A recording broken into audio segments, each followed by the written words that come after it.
حج کے دوران شیطان کو کنکریاں کیوں ماری جاتی ہیں؟ شیطان کو سنسار کرنا یعنی کنکریاں مارنا صرف ایک عمل نہیں ہے بلکہ اس کا گہرا معنی اور علامت ہے۔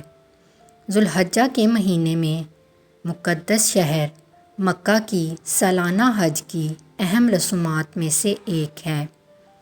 اس رسم کے دوران مسلمان مکہ کے بالکل مشرق میں منا شہر میں واقع جمرات نامی 3 ستونوں پر کنکریاں پھینکتے ہیں۔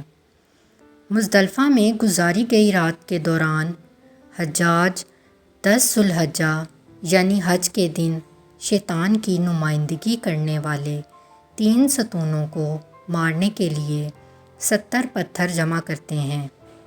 مسلمان خانہ کعبہ کے طواف سے پہلے اگلے 3 دن تک یہی رسم ادا کرتے ہیں۔ یہ رسم حضرت ابراہیم علیہ السلام اور شیطان کے درمیان پیش آنے والے واقعے کی علامتی طور پر دوبارہ تعبیر ہے۔ حضرت ابراہیم علیہ السلام کو اللہ تعالیٰ نے اپنے بیٹے اسماعیل علیہ السلام کو قربان کرنے کا حکم دیا تھا۔ اس حکم پر عمل کرنے کے لیے اپنے راستے میں شیطان نے بار بار ابراہیم علیہ السلام کو اللہ کے اس حکم پر عمل کرنے سے روکنے کی کوشش کی۔ حضرت ابراہیم علیہ السلام کو جبرائیل علیہ السلام نے شیطان پر کنکریاں مارنے کا حکم دیا۔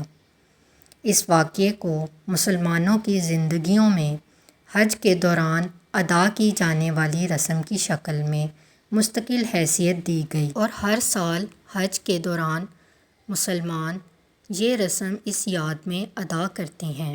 اس واقعے کی وضاحت ایک مشہور مسلم مورخ الزراقی نے یوں کی ہے: جب وہ ابراہیم علیہ السلام منا سے نکلے اور جب وہ منا سے نکلے اور عقبہ میں لایا گیا تو شیطان ان پر پتھروں کے ڈھیر پر ظاہر ہوا۔ جبرائیل علیہ السلام نے ان سے کہا، اسے مارو، تو ابراہیم نے ان پر 7 پتھر مارے، چنانچہ وہ اس سے غائب ہو گیا۔ پھر وہ اسے درمیانی پتھر کے ڈھیر پر نظر آیا۔ جبرائیل علیہ السلام نے اس سے کہا کہ اسے مار دو، تو اس نے اسے 7 پتھر مارے کہ وہ اس سے غائب ہو گیا۔ پھر وہ اسے حجر اسود پر ظاہر ہوا۔